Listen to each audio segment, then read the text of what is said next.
Satu,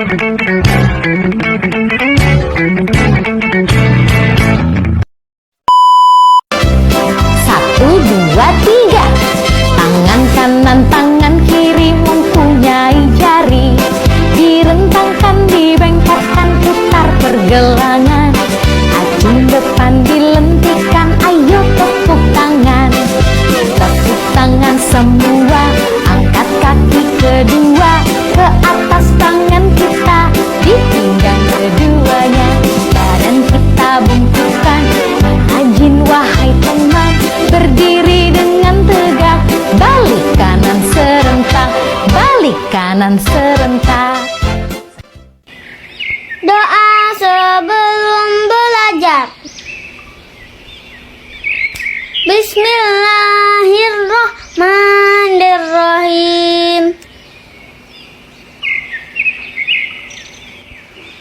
Raditu billahi rabba wa bil islami dina wa bi muhammadin nabiyya wa rasulah. Rabbi zidni ilman warzuqni fahman. Artinya, kami ridho Allah sebagai Tuhanku, Islam sebagai agamaku, dan Nabi Muhammad sebagai Nabi dan Rasul. Ya Allah, tambahkanlah kepadaku ilmu dan berikanlah aku pengertian yang baik. Halo anak-anak, hari ini kita akan belajar tentang harmoni dalam ekosistem.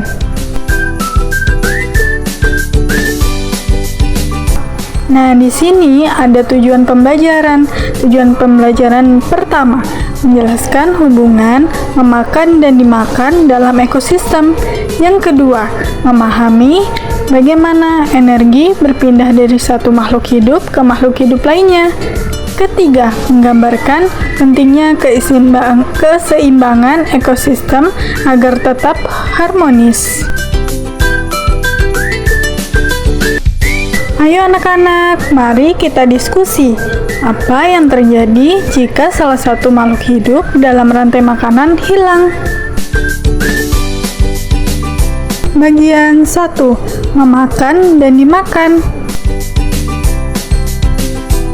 Rantai makanan, hubungan makan dan dimakan antar makhluk hidup dalam ekosistem untuk mendapatkan energi.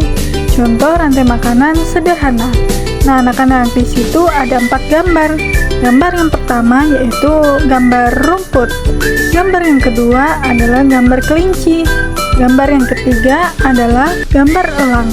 Dan gambar yang keempat adalah penguraian. Selanjutnya ada komponen dalam rantai makanan. Nah, di sini ada 3. Yang pertama, konsumen, makhluk hidup yang memakan makhluk hidup lainnya.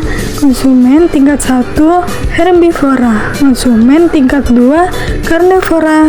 Konsumen tingkat 3, karnivora puncak atau predator. Yang kedua, produsen, makhluk hidup yang membuat makanannya sendiri, seperti tumbuhan. Yang ketiga yaitu pengurai, organisme yang menguraikan sisa makhluk hidup yang mati dan mengembalikan nutrisi ke tanah, seperti jamur, bakteri, dan cacing tanah.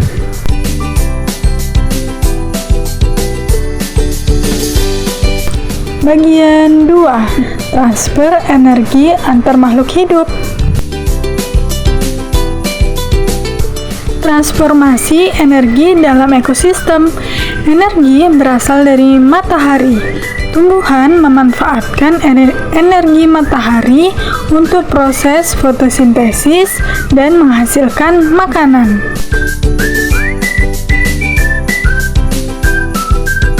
Oke, selanjutnya adalah alur transformasi energi. Nah, anak-anak, di situ ada beberapa gambar ya. Coba kita perhatikan. Gambar yang pertama adalah energi matahari, dan selanjutnya produsen ke konsumen 1, konsumen tingkat 2, konsumen tingkat 3, dan pengurai. Pengurai menguraikan sisa makhluk hidup yang mati dan mengembalikan nutrisi ke tanah.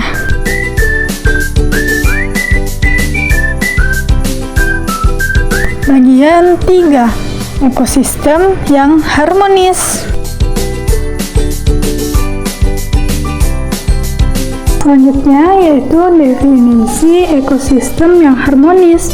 Ekosistem harmonis adalah ekosistem yang setiap komponennya atau hewan, tumbuhan, dan lingkungan hidup dalam keseimbangan.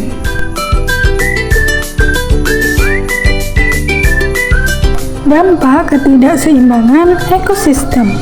Pada penyebab ketidakseimbangan, yang pertama, bencana alam, kebakaran hutan atau kekeringan. Yang kedua, kegiatan manusia, penebangan liar, populasi, dan perburuan. Pada akibat, yang pertama, berkurangnya sumber makanan. Yang kedua, menurunnya populasi spesies tertentu. Nah, anak-anak, selanjutnya yaitu ada pentingnya menjaga ekosistem. Cara menjaga ekosistem, di situ ada 3 cara. Yang pertama, menanam pohon untuk menjaga produsen tetap ada. Yang kedua, mengurangi populasi dan pembakaran hutan. Yang ketiga, menghindari perburuan liar. Oke anak-anak, waktunya quizzes. Soal pertama, apa yang menjadi sumber utama energi dalam ekosistem? A. Air, B. Matahari, C. Tanah, dan D. Udara.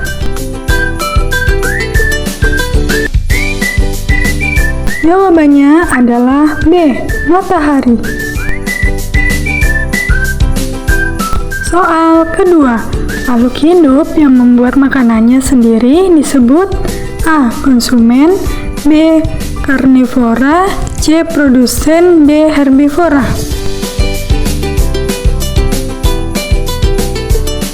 Jawabannya adalah C. Produsen. Soal ketiga, hewan yang memakan tumbuhan termasuk dalam kategori A. Konsumen tingkat 1, B. Konsumen tingkat 2, C. Konsumen tingkat 3, dan D. Pengurai.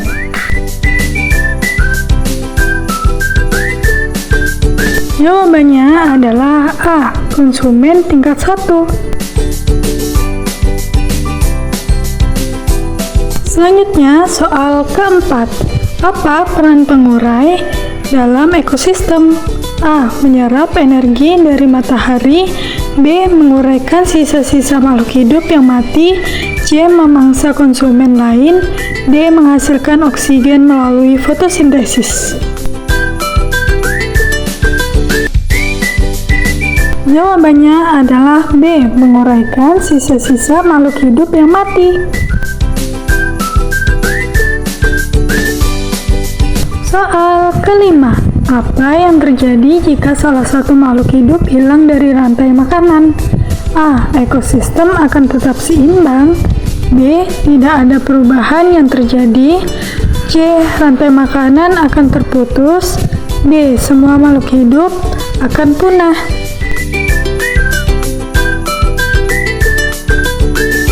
Jawabannya adalah C. Rantai makanan akan terputus.